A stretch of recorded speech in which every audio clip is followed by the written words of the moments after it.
El Cristo debilitado, fortalecido. Y se le apareció un ángel del cielo para fortalecerle.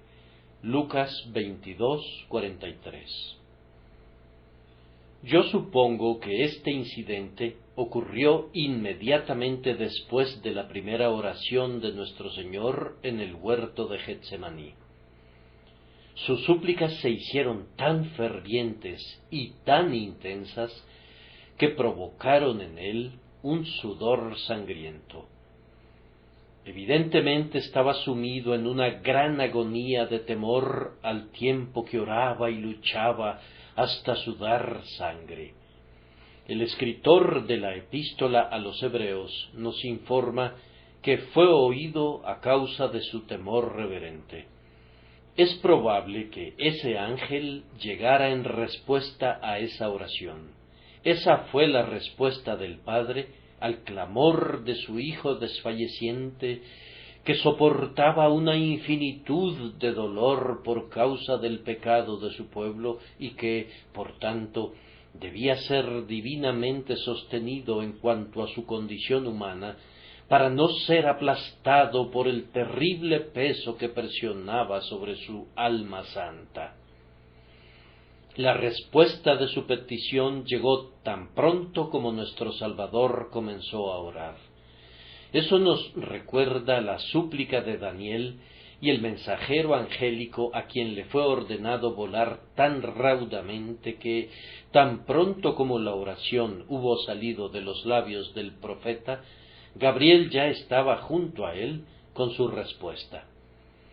Entonces, hermanos y hermanas, pónganse siempre de rodillas cuando vengan sus tiempos de tribulación, prescindiendo de la forma que tomare su problema, aunque les pareciera ser incluso una lánguida representación de la agonía de su Señor en Getsemaní, adopten la misma postura en la que él soportó la gran conmoción que le sobrevino. Arrodíllense y clamen a su Padre que está en el cielo, el cual puede salvarlos de la muerte y prevenir que la tribulación los destruya por completo, y pueda darles la fortaleza necesaria para soportarla y guardarlos en medio de ella, para alabanza de la gloria de su gracia. Esa es la primera lección que hemos de aprender de la experiencia de nuestro Señor en Getsemaní, la bendición de la oración. Él nos ha indicado que oremos, pero ha hecho algo más que eso, pues nos ha dado el ejemplo de la oración, y si es un ejemplo, como estamos seguros de que lo es, entonces es mucho más poderoso que el precepto, y no debemos dejar de imitar a nuestro Salvador en el ejercicio de una suplicación potente, prevalente y repetida, siempre que nuestros espíritus estén abatidos y nos encontremos en una dolorosa turbación de alma. Posiblemente hayas dicho algunas veces: me siento tan afligido que no puedo orar. Al contrario, hermano, ese es precisamente el momento en que debes orar. Así como las especias, cuando son molidas, producen mucha más fragancia por la molienda, así también la aflicción de tu espíritu debe ser el motivo para elevar una oración más ferviente a Dios, quien puede liberarte y quiere hacerlo. Tienes que expresar tu aflicción de una manera o de otra. Entonces, no dejes que se manifieste en murmuración, sino en suplicación. Es una vil tentación que proviene de Satanás permanecer alejado del propiciatorio cuando tienes mayor necesidad de acudir allí, pero tú no cedas a esa tentación. Ora hasta que puedas orar, y si descubres que no estás lleno del espíritu de suplicación, usa cualquier medida de la unción sagrada de que dispongas, y así, poco a poco, tendrás el bautismo del Espíritu, y la oración se convertirá para ti en un ejercicio más feliz y dichoso de lo que es al presente.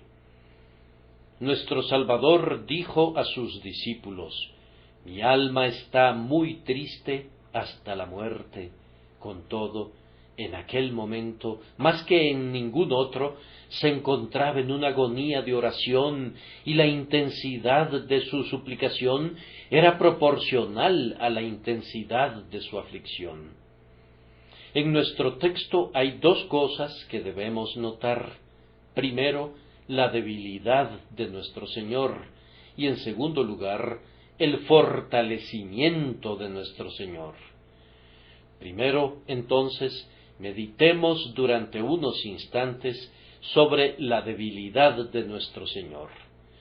Partiendo del hecho que un ángel bajó del cielo para fortificarlo, es claro que él se encontraba sumamente débil, pues los santos ángeles no hacen nunca nada superfluo.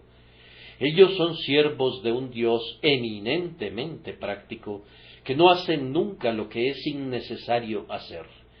Si Jesús no hubiese necesitado fortalecimiento, un ángel no habría venido del cielo para fortificarlo.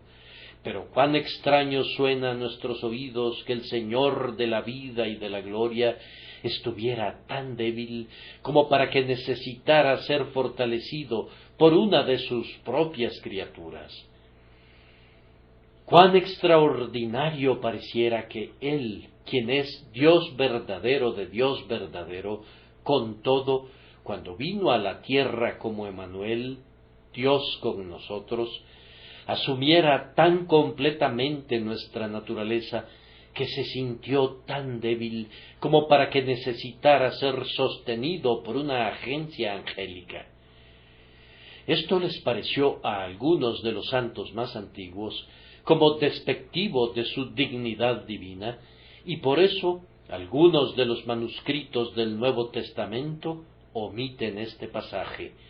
Se supone que el versículo fue eliminado por algunos que reclamaban ser ortodoxos, para que los arrianos no se apoderaran de él y lo usaran para apuntalar sus herejías.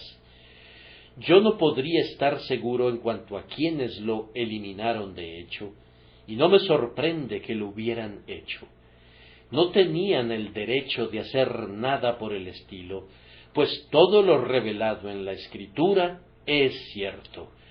Pero nos da la impresión de que temblaban ante el pensamiento de que el Hijo de Dios se sintiera alguna vez tan débil como para que necesitara el apoyo de un mensajero angélico para ser fortalecido.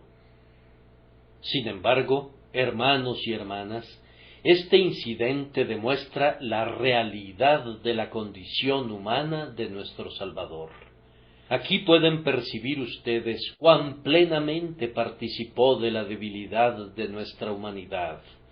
No participó en la debilidad espiritual como para volverse culpable de algún pecado, pero sí en la debilidad mental como para ser susceptible de una gran depresión de espíritu, y también en la debilidad física como para quedar exhausto hasta el límite por su terrible sudor sangriento. ¿Qué es la debilidad extrema? Es algo diferente del dolor, pues el dolor agudo revela al menos alguna medida de fuerza. Pero quizás algunos de ustedes sepan qué significa sentir como si a duras penas hubieran estado vivos. Se sentían tan débiles que difícilmente se daban cuenta de que en realidad estaban vivos. La sangre fluía, si es que fluía del todo, pero lo hacía muy lentamente en los canales de sus venas. Todo parecía estancado en su interior. Estaban totalmente desfallecidos y casi hubieran deseado quedar inconscientes, pues la conciencia que tenían era extremadamente dolorosa. Se encontraban tan débiles y enfermos que parecían estar casi a punto de morir. Las palabras de nuestro Maestro: «Mi alma está muy triste hasta la muerte», demuestran que la sombra de una partida inminente pendía oscuramente sobre su espíritu y alma y cuerpo, de tal forma que podía citar verdaderamente el Salmo 22 y decir: «Y me has puesto en el polvo de la muerte». Amados, yo creo que deberían alegrarse de que así sucediera con su Señor, pues ahora pueden ver cuán auténticamente fue hecho semejante a sus hermanos en su depresión mental y en su debilidad física, así como también en otros sentidos. Les ayudaría a tener una mejor idea acerca de la verdadera condición humana de Cristo si recordaran que este no fue el único momento en que se sintió débil. Él, el Hijo del Hombre, fue una vez un bebé y por tanto todos los tiernos ministerios que deben ser ejercidos por causa de la indefensión de la infancia fueron también necesarios en su caso. Envuelto en pañales y acostado en un pesebre, ese niñito era todo el tiempo el Dios Todopoderoso, aunque condescendiera a suspender su omnipotencia para redimir a su pueblo de sus pecados. No duden de su verdadera humanidad y aprendan de ella cuán capaz es él de identificarse tiernamente con todos los males de la infancia y con todas las penas de la niñez, que no son ni tan pocos ni tan pequeños como la gente se imagina. Además de haber sido un infante y de haber crecido gradualmente en estatura, igual que como crecen otros niños, nuestro Señor estaba a menudo cansado. Cuánto deben de haberse asombrado los ángeles viendo a aquel que blanda el cetro de la soberanía universal y ordena a todas las huestes estrelladas de acuerdo a su voluntad, cuando, cansado del camino, sentado así junto al pozo, en Sicar, esperaba a la mujer cuya alma había ido a ganar, y se limpiaba el sudor de su frente, y descansaba después de haber viajado a lo largo de las ardientes extensiones de la tierra. El profeta Isaías dijo verdaderamente que el Dios eterno es Jehová, el cual creó los confines de la tierra, no desfallece ni se fatiga con cansancio. Ese es el lado divino de su gloriosa naturaleza. Jesús, cansado del camino, se sentó así junto al pozo. Ese era el lado humano de su naturaleza. Leemos que no comió nada durante la tentación de los 40 días en el desierto, y que pasados los cuales tuvo hambre. ¿Ha sabido alguno de ustedes lo que es sufrir la amargura del hambre? Entonces, recuerden que nuestro Señor Jesucristo experimentó también ese tormento. Aquel a quien adoramos y ante quien nos postramos legítimamente como Dios sobre todas las cosas, bendito por los siglos, y que como Hijo del Hombre es el mediador entre Dios y los hombres, tuvo hambre y también tuvo sed, pues le dijo a la mujer junto al pozo: «Dame de beber». En adición a esto, nuestro Salvador se sentía a menudo tan agotado que dormía, lo cual es otra demostración de su verdadera humanidad. Se sintió tan cansado en alguna ocasión que se durmió incluso cuando la barca se sacudía de un lado a otro en medio de una tormenta y estaba a punto de hundirse.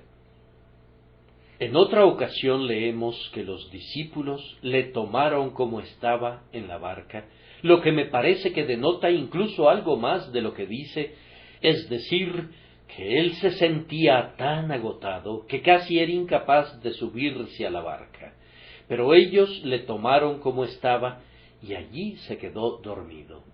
Sabemos, además, que Jesús lloró no meramente una vez, ni dos, sino muchas veces, y sabemos también algo que completa la prueba de su humanidad, que murió.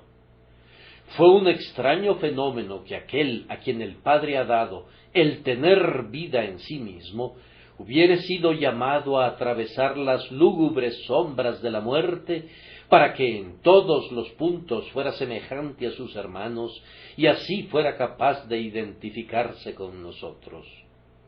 Oh seres débiles, vean cuán débil llegó a estar su Señor para fortificarlos a ustedes. Podríamos leer este pasaje que nos es familiar, que por amor a vosotros se hizo pobre, siendo rico, para que vosotros con su pobreza fueseis enriquecidos de una manera ligeramente diferente, que por amor a vosotros se hizo débil, siendo fuerte, para que vosotros con su debilidad fueseis fortalecidos. Por tanto, amados, fortaleceos en el Señor y en el poder de su fuerza. ¿Cuál fue la razón de la especial debilidad de nuestro Salvador cuando estaba en el huerto de Getsemaní? No puedo adentrarme de lleno ahora en ese asunto, pero quiero que noten qué fue lo que lo atribuló tan severamente allí. Yo supongo, primero, que fue el contacto con el pecado.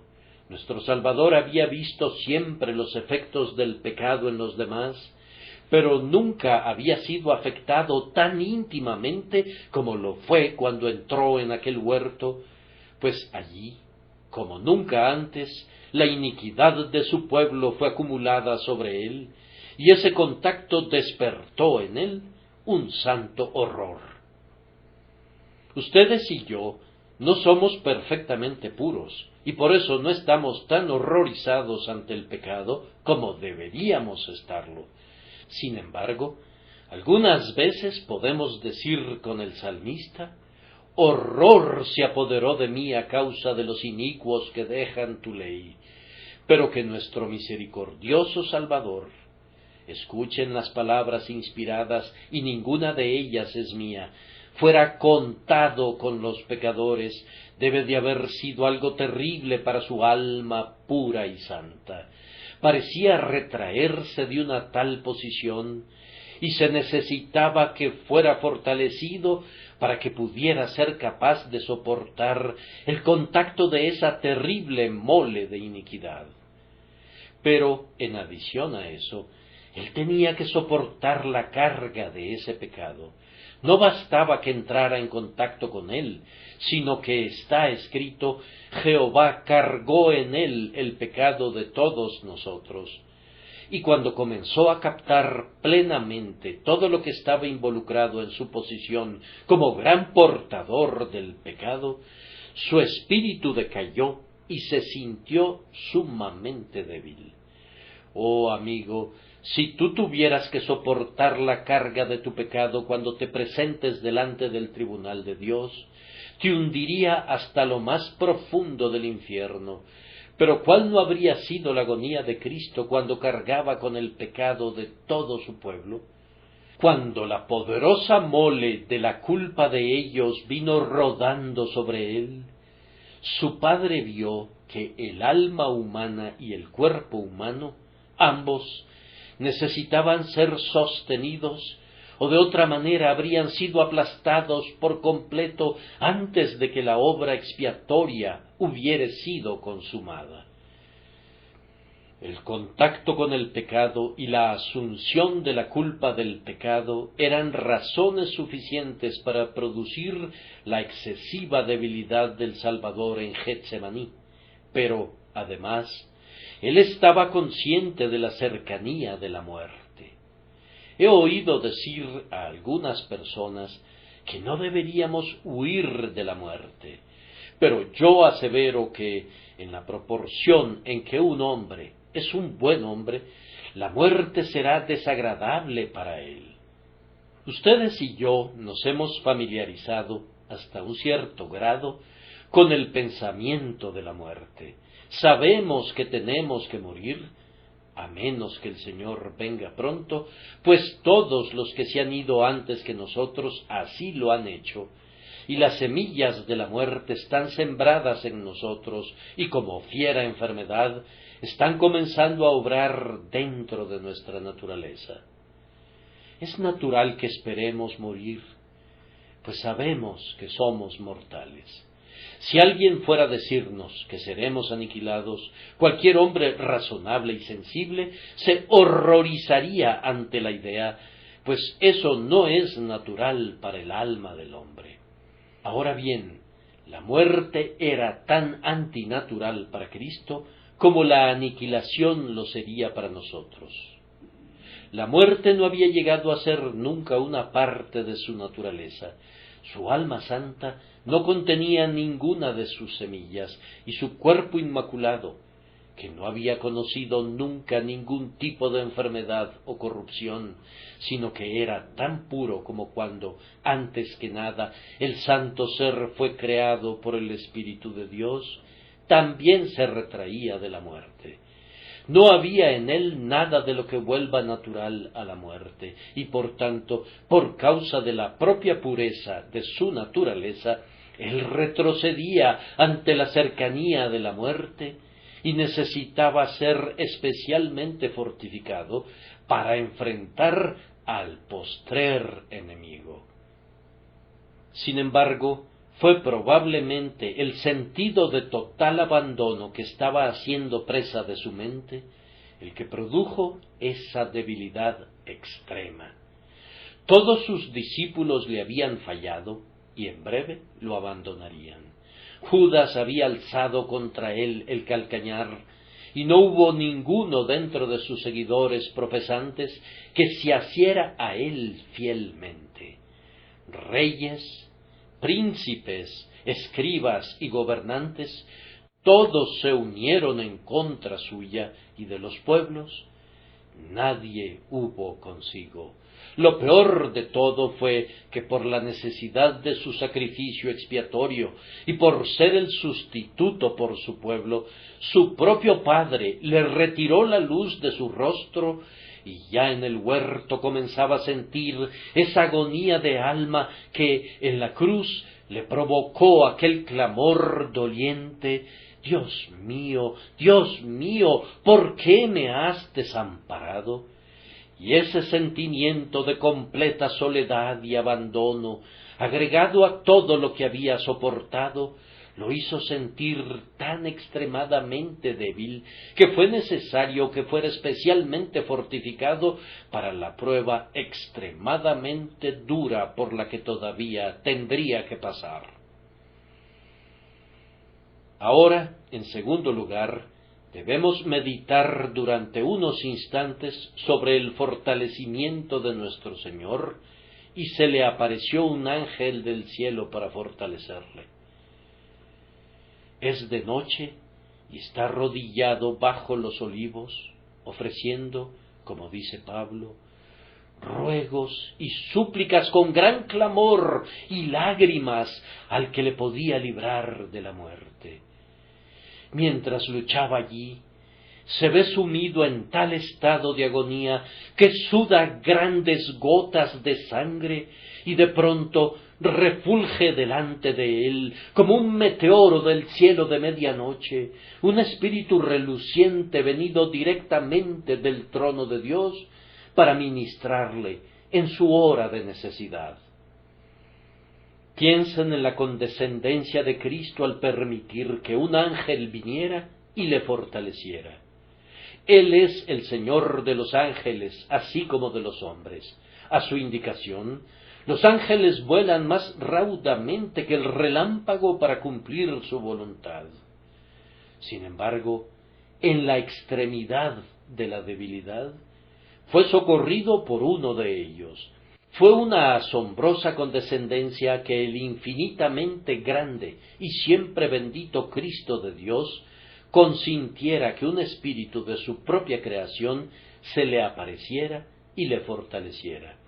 Pero a la vez que admiro la condescendencia que permitió que un ángel viniera, igualmente admiro el dominio propio que permitió que sólo viniera uno, pues, si le hubiera agradado, habría podido apelar a su Padre, quien le habría enviado de inmediato más de 12 legiones de ángeles.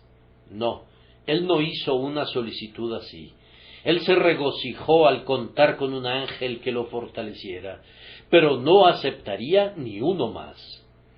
Oh, qué bellezas sin par se combinan en nuestro bendito Salvador. Pueden mirar de este lado del escudo y percibirán que es de oro puro.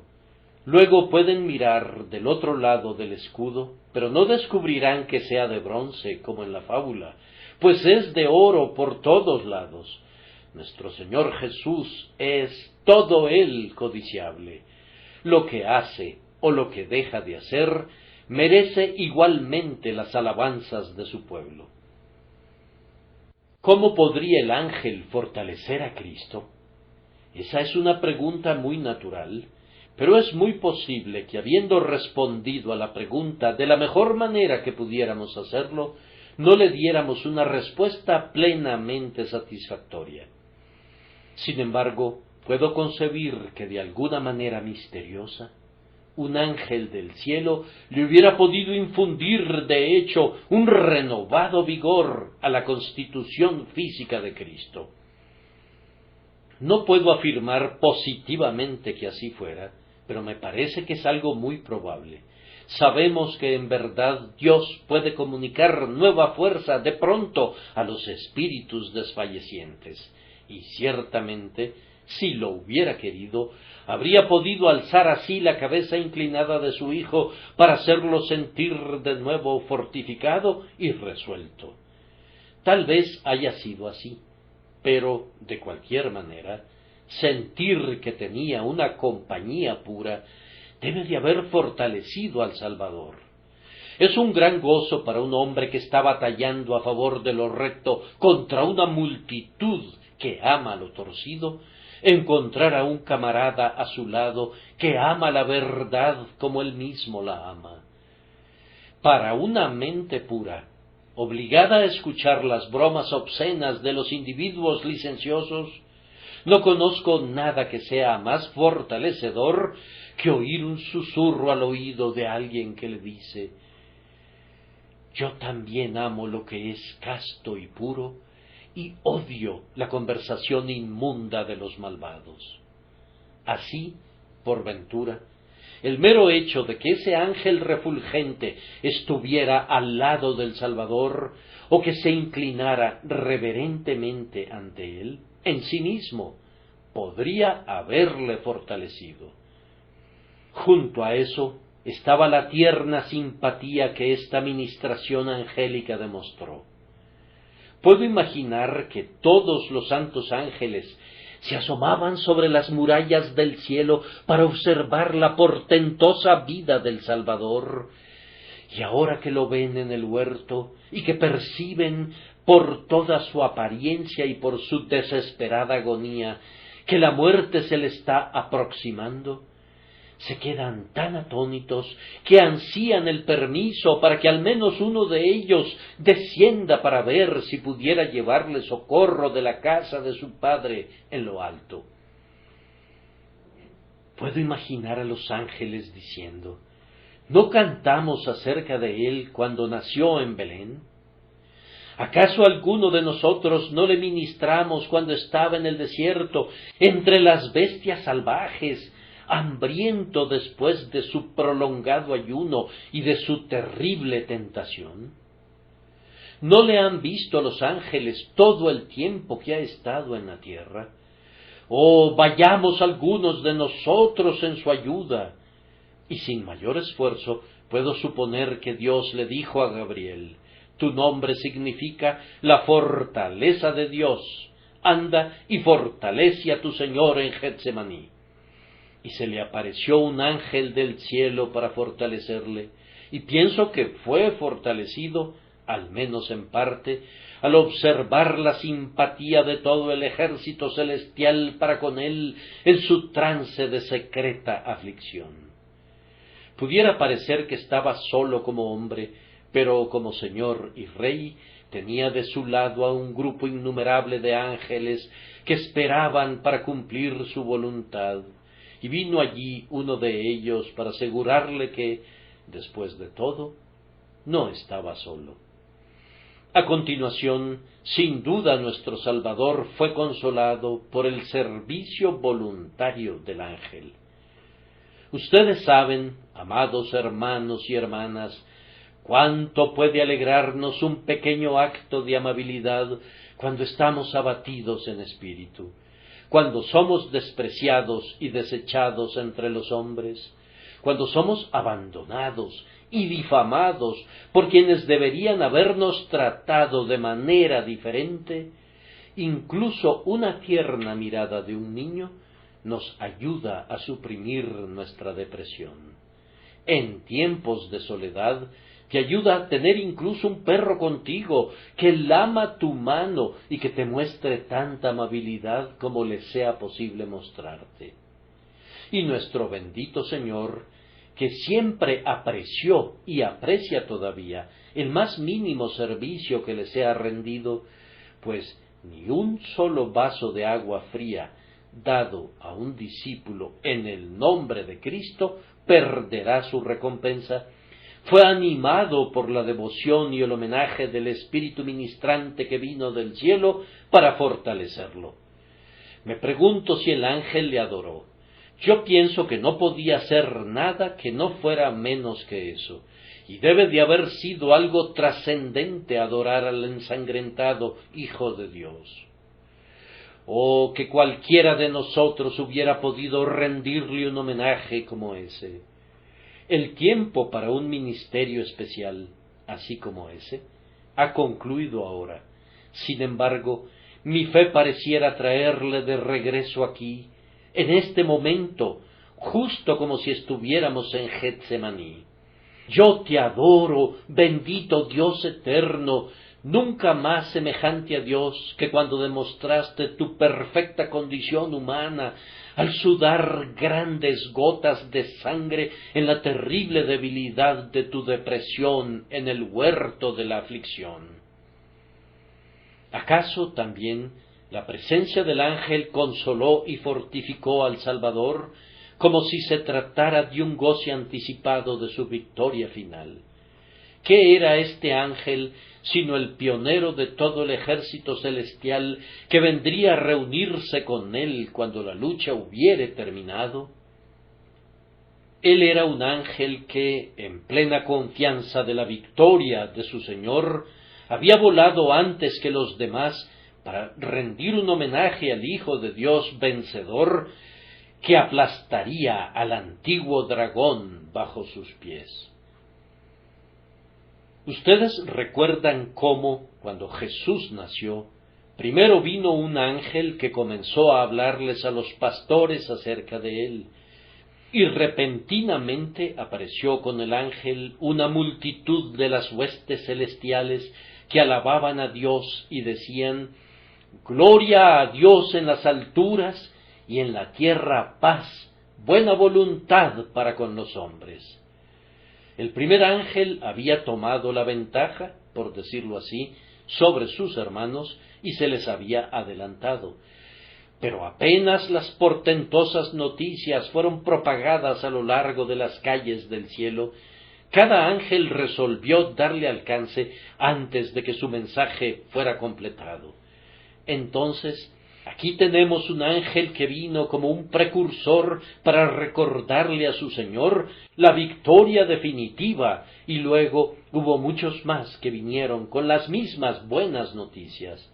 Pero, para el corazón del Salvador, la venida de ese ángel fue una señal de que él llevaría cautiva a la cautividad, y de que miríadas de otros espíritus resplandecientes se agolparían en torno suyo y clamarían: «Alzad, oh puertas, vuestras cabezas, y alzaos vosotras, puertas eternas, para que el Rey de Gloria, que recién experimentó su vergüenza teñida en sangre, entre en su herencia celestial y eterna». Todavía hay algo más. ¿Acaso no es muy probable que este ángel le hubiere traído al Salvador un mensaje del cielo? Los ángeles son generalmente mensajeros de Dios, entonces tienen algo que comunicar de parte suya, y tal vez este ángel, inclinándose sobre la postura de postración del Salvador, susurrara a su oído: «Ten buen ánimo, tienes que atravesar toda esta agonía, pero, gracias a ella, salvarás a una innumerable multitud de hijos e hijas de los hombres que te amarán y te adorarán a ti y a tu Padre por los siglos de los siglos. Él está contigo incluso en este instante, aunque para que la expiación sea completa, Él tenga que ocultar de ti su rostro por causa de los requerimientos de la justicia. Su corazón está contigo y Él te ama siempre».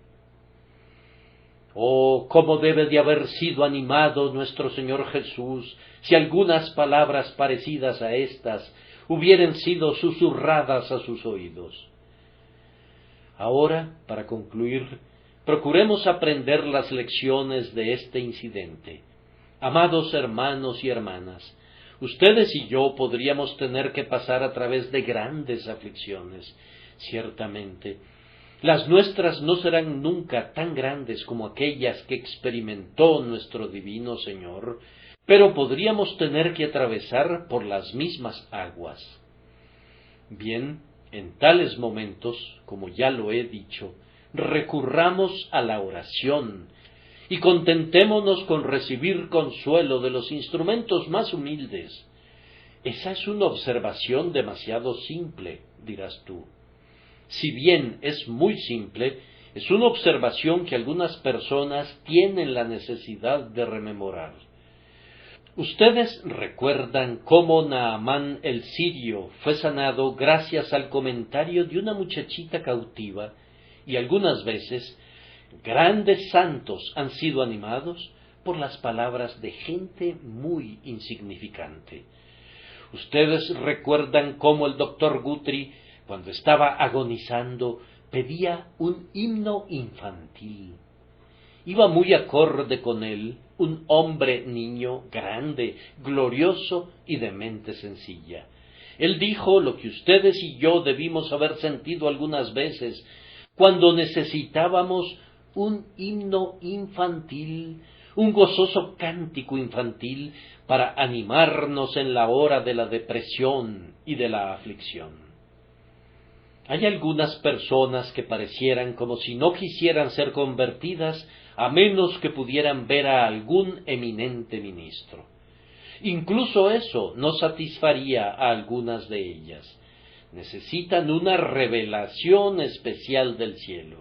No tomarían un texto de la Biblia, aunque yo no puedo concebir nada mejor que eso, pero piensan que si pudieran soñar algo, o si pudieran oír palabras habladas al aire de la tarde por alguna voz extraña en el cielo, entonces podrían ser convertidos.